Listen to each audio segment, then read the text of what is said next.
ALS patient behind ice bucket challenge, I will bounce back. Pete Freites was mistakenly written off as dead this summer. Turns out, the man who helped spark the ice bucket challenge that raised millions of dollars for research on Lou Gehrig's disease hasn't gone anywhere yet. Freites is fighting back from a summer health scare that landed him in the hospital while still trying to be a public face of amyotrophic lateral sclerosis, or ALS, a degenerative disease that destroys nerve cells, impairs physical functions and so far has no cure. The former Boston College baseball star, who can no longer speak or move, spent most of July in the hospital battling pneumonia and other infections. In July, a tweet erroneously reporting his demise led to worldwide headlines. Freites wryly countered by posting a short video of himself lying in a hospital bed with Pearl Jam's Alive playing in the background. Using a computer system that lets him type out words through eye movements, Freites has been tweeting about his progress to his nearly 30,000 followers,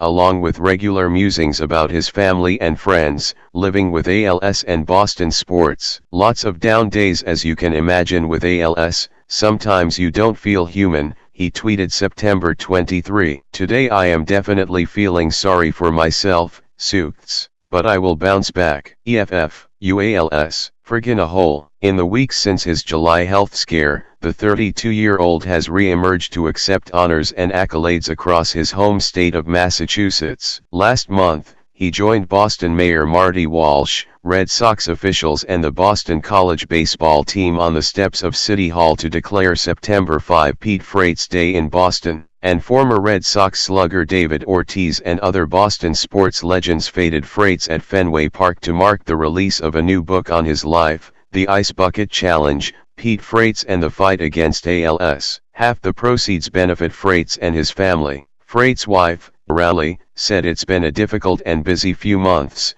but she couldn't persuade her husband to slow things down even if she wanted to. He's the one pushing to be out there, she said. We take all the lead from him. The Ice Bucket Challenge had been around for almost a year to benefit various causes, but Freites is credited with helping focus it on ALS specifically and taking it global using his wide network of supporters as an established ALS advocate. The challenge raised roughly $220 million in 2014, of which $115 million went to the ALS Association. A sequel campaign the next summer raised just over $1 million, according to the association. The ALS Association says it has committed more than $89 million of the 2014 windfall to research. New, exciting research is just starting to pan out, and that's drawing new talent to ALS research, and a lot of companies are interested in ALS, said Dr. Nazem Addisi, a Massachusetts General Hospital neurologist whose ALS research benefited from Ice Bucket Challenge money. It's the perfect environment for drug discovery. Among the most promising developments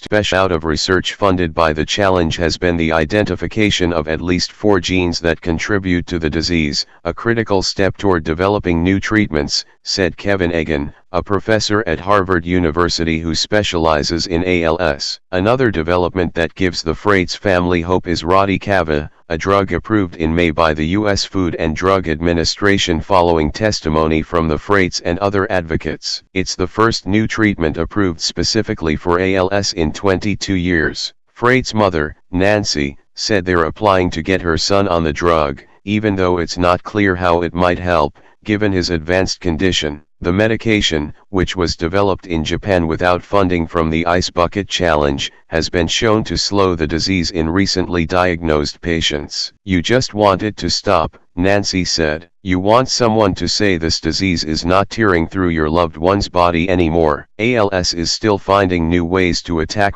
Freites, said his father, John, a city councilor in Beverly who quit his financial services job to help care for his son after he was diagnosed in 2012. Freites' bladder stopped working last year, requiring his urine now to be drained with a catheter every 3 hours, John Freites said. It's amazing he's tolerating all of it. It just shows the courage, will and determination he has to be with us, Freites' father said. He's as incapacitated as a human being can be. That's his quality of life.